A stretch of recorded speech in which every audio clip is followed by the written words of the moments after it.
Line of communication রক্ষার দায়িত্ব তোমাদের। যে কোনো বিষয়ে চূড়ান্ত সিদ্ধান্ত নিতে নিজের বিবেকের দ্বারস্থ হবে।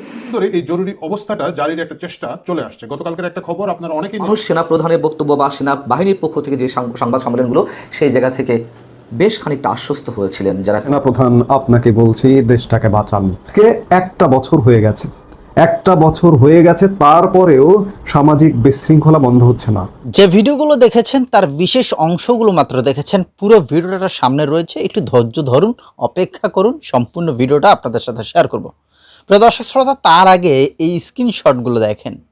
এই স্ক্রিনশটগুলো হচ্ছে আমাদের গতকালকের যে ভিডিওটা দিয়েছিলাম সেই ভিডিওটা। সেইখানে বেশিরভাগ মানুষ বলছে দেশকে বাঁচাতে হলে অবশ্যই সেনা শাসন বা জরুরি অবস্থা দরকার আছে, সেনাবাহিনীর দরকার আছে। এখন সেনাবাহিনীর দরকার আছে অধিকাংশ মানুষ কিন্তু গতকালকে সেই ভিডিওর নিচে কমেন্ট করেছে। তো অবশ্যই সেই বরাবর আজকের এই ভিডিওতেও আপনারা কমেন্ট করবেন। মূল ঘটনা হচ্ছে যে আজকের ভিডিওটা কি। এখন গতকালকের ভিডিওতে আমরা তো খেয়াল করলাম যে বেশিরভাগ মানুষ বলছে সেনা শাসন দরকার আছে, জরুরি অবস্থার দরকার আছে।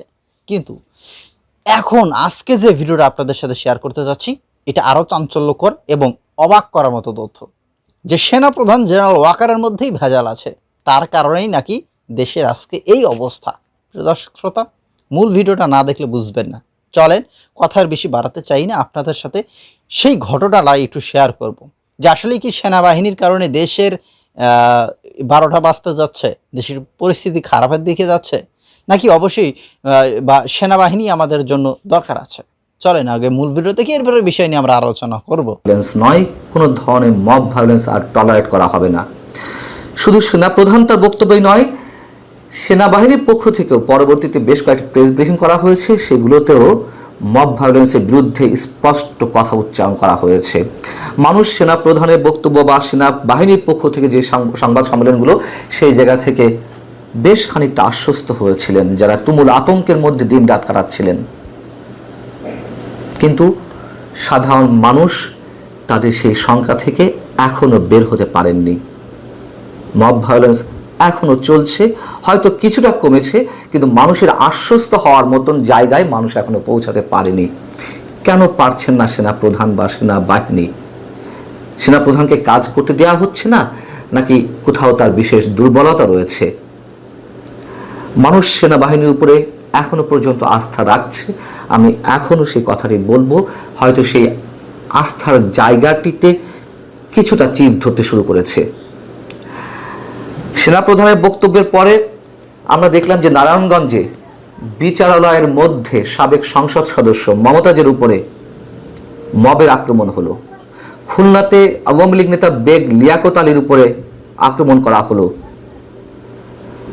রংপুরে জাতীয় পার্টির চেয়ারম্যান জিএম কাদেরের বাড়িতে মবের আক্রমণ ঘটানো হলো। এরকম আরো অনেক ঘটনা ঘটেছে। এবং সবশেষ রোববার সাবেক সিইসি কে নুরুল হুদাকে একটি বিশেষ গোষ্ঠীর মানুষেরা আটক করে তার গলায় জুতার মালা পরিয়ে দিলেন। বলা হচ্ছে যে স্থানীয় জনতা, তারা স্থানীয় জনতা অবশ্যই নয়, সাধারণ মানুষের অংশ নন, নিশ্চয়ই একটি বিশেষ গোষ্ঠীর প্রতিনিধি তারা। আমি এর আগের কন্টেন্টে, খানিকক্ষণ আগে যে কন্টেন্টে ছেড়েছি, ভিডিওটি আপনাদের সামনে দিয়েছি, সেখানে অবশ্যই আমি বলেছি যে ইতিহাসের দায় অবশ্যই রয়েছে সাবেক সিএসি নুরুল হুদার কাঁধে। তিনি জাতির সঙ্গে প্রতারণা করেছেন। অবশ্যই 2018 সালে যে নির্বাচনটি প্রহসনের নির্বাচন, সেই নির্বাচনের জন্য দেশের ইতিহাসের বাঁক বদলে গিয়েছে, আমি এই কথাগুলো বলেছি। কিন্তু তিনি অপরাধী এটিও আমরা জানি, সবাই জানি, তার বিচার হবে, হওয়ার মতোই ব্যক্তি তিনি। কিন্তু একজন মুক্তিযোদ্ধার গলায় জুতার মালা পরিয়ে দেওয়া হবে, এটি নিশ্চয় সহ্য করা যায় না, কোনো অবস্থাতেই সমর্থন করা যায় না। একজন মুক্তিযোদ্ধা অপরাধ করতেই পারেন, মুক্তিযোদ্ধারা তার ফেরেশতা নন, তার জন্য অবশ্যই দেশের প্রচলিত আইনে বিচার হবে। কিন্তু জুতার মালা কেন? সেই জায়গা থেকে প্রশ্ন উঠছে যে সেনাবাহিনী কি পারছে না, নাকি তাদের কোনো ধরনের উদাসীনতা রয়েছে, নাকি তাদেরকে কাজ করতে দেওয়া হচ্ছে না? আমরা কথাও বলছি না যে সেনা সদস্যরা রাস্তার অলিতে গলিতে প্রতিটি বাড়ির সামনে তারা প্রহরা বসাবেন, কোনো ধরনের মব ভায়োলেন্স ঘটতে গেলেই সেটি প্রতিহত করবেন, এমনটা আমরা বলছি না, এটা সম্ভব নয়। কিন্তু এ কথা তো সত্য যে যারা মব ঘটাচ্ছেন তারা কেন এই সাহসটি পাচ্ছেন, কেন সেনা প্রধানের স্পষ্ট বক্তব্যের পরেও, হুঁশিয়ারির পরেও তাদের মধ্যে কোনো ধরনের ভয়ের, কোনো ধরনের ছাপ দেখা যাচ্ছে না। তারা একের পর এক নানান বিষয়ে উৎসাহিত হচ্ছেন। এর কারণ অবশ্যই এটুকু আমি নিশ্চিত করে বলবো, মব ঘটানোর বিরুদ্ধে বা মবের প্রতি উৎসাহিত যাতে মানুষ না হয় তার জন্য কোনো ধরনের দৃষ্টান্ত স্থাপন করা যায়নি। সেনা সদস্য অবশ্যই অনেক ধরনের কাজ করছেন, তারা স্ট্রাইকিং ফোর্স হিসেবে মাঠে রয়েছেন, কিন্তু ম্যাজিস্ট্রেট পাওয়ার নিয়ে মাঠে রয়েছেন। কিন্তু মবের বিরুদ্ধে তারা কি কোনো দৃষ্টান্ত স্থাপন করেছেন? কোনো দৃষ্টান্তমূলক শাস্তি কারোর বিরুদ্ধে দেওয়া হয়েছে যারা এই ধরনের ঘটনা ঘটাচ্ছেন? জিএম কাদেরের বাড়িতে যারা আক্রমণ করলেন তারা তো চিহ্নিত গোষ্ঠী। সেখানে সেনাবাহিনীর পক্ষ থেকে যিনি দায়িত্বপ্রাপ্ত এলাকায় দায়িত্বে রয়েছেন তিনি কি করলেন? তিনি খুবই সহনশীলতার সঙ্গে যারা এই কাজগুলো ঘটিয়েছেন তাদেরকে চিহ্নিত করে তার মুখোমুখি করলেন, বিচারের মুখোমুখি করেননি, কোনো ধরনের বিচারের আওতা আনেননি। কি হলো, বিএনপি এবং জাতীয় নাগরিক কমিটি বা এনসিপির যেই নেতাকর্মীরা এই কাজটি ঘটিয়েছিলেন তারা নিজেরা স্বীকার করলেন, তারা সরি বললেন, ওই পর্যন্ত শেষ। বাংলাদেশের মতো জায়গাতে অপরাধী ধরবো, তাদেরকে সতর্ক করে দেবো, সেই মানুষেরা অপরাধ থেকে বেরিয়ে আসবেন এমনটি আশা করা ভুল। এবং সেই জায়গা থেকে অবশ্যই বলছি যে সেনাবাহিনী কেন এটির বিরুদ্ধে স্ট্রং কোনো পজিশন নিতে পারছে না, সেই প্রশ্ন উঠতেই পারে। কোথায় সেনাবাহিনীর দুর্বলতা, কোথায় সেনা প্রধানের দুর্বলতা? এবং এই কথা তো সত্য যে 5 আগস্টের পরে ডক্টর ইউনূস সরকারের প্রতি মানুষের যে আকাঙ্ক্ষা ছিল সেই জায়গা থেকে তুমুলভাবে তারা ছিটকে গিয়ে সেনাবাহিনীর উপরেই আস্থা রাখছিল, সেনা প্রধানের উপরেই তারা বিশ্বাসটি স্থাপন করার চেষ্টা করছিলেন। অন্যান্য সব জায়গা বাদ দিলাম, এই জায়গাটিতে মানুষ কেন এখনো নিশ্চিত হতে পারছে না যে না, এই ধরনের কোনো সমস্যার মুখোমুখি, এই ধরনের কোনো ভয়ঙ্কর ঘটনার মুখোমুখি তাদেরকে হতে হবে না। আমাদের মহামান্য উপদেষ্টা ডক্টর মোহাম্মদ ইউনূস রোববারই একটি অনুষ্ঠানে যে কথাগুলো বলেছেন খুবই হাস্যকর মনে হয় তার কথাগুলো ইদানিং আমাদের কাছে, খুবই স্বাভাবিক। তিনি বলছেন যে আজকে জুলাইয়ে মানবতা বিরোধী অপরাধীদের বিচারে জাতি ঐক্যবদ্ধ হয়েছে, আন্তর্জাতিক অপরাধ ট্রাইব্যুনাল প্রতিষ্ঠা করা হয়েছে জুলাইয়ে সংঘটিত মানবতা বিরোধী অপরাধের তদন্ত এবং বিচার কাজের জন্য। আচ্ছা, এটা কোন ধরনের কথা? মানবতা বিরোধী অপরাধ ট্রাইব্যুনাল গঠিত হয়েছিল 71 মানবতা বিরোধী অপরাধের বিচারের জন্য। এই নতুন নতুন কথা তিনি কোত্থেকে উদ্ভব করছেন? বেশ ভালো কথা, তার স্লিপ অফ টাং আমরা ধরে নিলাম। এবং তিনি বলছেন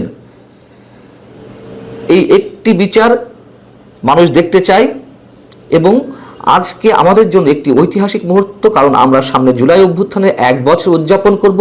আমাদের তরুণরা রক্তের বিনিময়ে তাদের প্রত্যাশার কথা জানিয়েছে এবং আমাদের দায়িত্ব হচ্ছে তাদের নতুন বাংলাদেশ গড়ার স্বপ্নকে বাস্তবে রূপ দেওয়া। কোন প্রতিহিংসার জায়গা থেকে মানবতা বিরোধী অপরাধ ট্রাইব্যুনালে আওয়ামী লীগের বিচার হচ্ছে? আওয়ামী লীগের বিচার আমরা সবাই চাই, আওয়ামী লীগের বিচার নয়, আওয়ামী লীগের যারা অপরাধ, বিভিন্ন ধরনের অপরাধমূলক কর্মকাণ্ডের সঙ্গে জড়িত। কিন্তু এইভাবে কেন? এবং যেই হাজার হাজার তরুণের রক্তের কথা বলা হচ্ছে, স্পষ্টত সেই তরুণদের রক্তের সঙ্গে বেইমানি করছেন ডক্টর মোহাম্মদ ইউনূস। এই বাংলাদেশ তারা চাননি। এইভাবে একটি বিশেষ দলের বিরুদ্ধে, মুক্তিযুদ্ধের চেতনার বিরুদ্ধে দাঁড়িয়ে বিশেষ এজেন্ডা নিয়ে কাজ করতে হবে এমন কোনো কথা কোনো তরুণ, বাংলাদেশের কোনো মানুষ আশা করেনি 5 আগস্টের আগে। এবং এটুকু আমরা নিঃসন্দেহে বলতে চাই যে প্রফেসর ডক্টর ইউনূস তিনি নিজের স্বার্থ হাসিলের জন্য প্রতিহিংসার জায়গা থেকে, বিচার ব্যবস্থা থেকে শুরু করে আর অন্যান্য যা কিছু রয়েছে সব জায়গায় তিনি দৃষ্টান্ত স্থাপন করছেন। অবতারণা করবার প্রধানতম কারণ হচ্ছে গতকালকে আমরা একটি গুরুতর মব ক্রিয়েট করতে দেখলাম। সাবেক প্রধান নির্বাচন কমিশনার KM নুরুল হুদার সাথে যে ধরনের আচরণ করা হলো, মব সৃষ্টিকারীরা যে ব্যবহারটা করলেন, তাতে আমরা বাংলাদেশের মানুষ মর্মাহত হয়েছে। আজকে একটা বছর হয়ে গেছে, একটা বছর হয়ে গেছে, তারপরেও সামাজিক বিশৃঙ্খলা বন্ধ হচ্ছে না, মব বন্ধ হচ্ছে না। সেনাপ্রধান জেনারেল ওয়াকারুজ্জামানকেই আমরা কাঠগড়ায় দাঁড় করাতে চাই, এবং শুধু কাঠগড়ায় দাঁড় করাতে চাই না, আমরা তাকে দায়িত্ব দিতে চাই। তিনি তো দায়িত্ব নিয়েছিলেন, কিন্তু দায়িত্ব নিয়েও নেননি। তিনি 5 অগাস্ট 2024 সালে বলেছিলেন, আমি দায়িত্ব নিচ্ছি।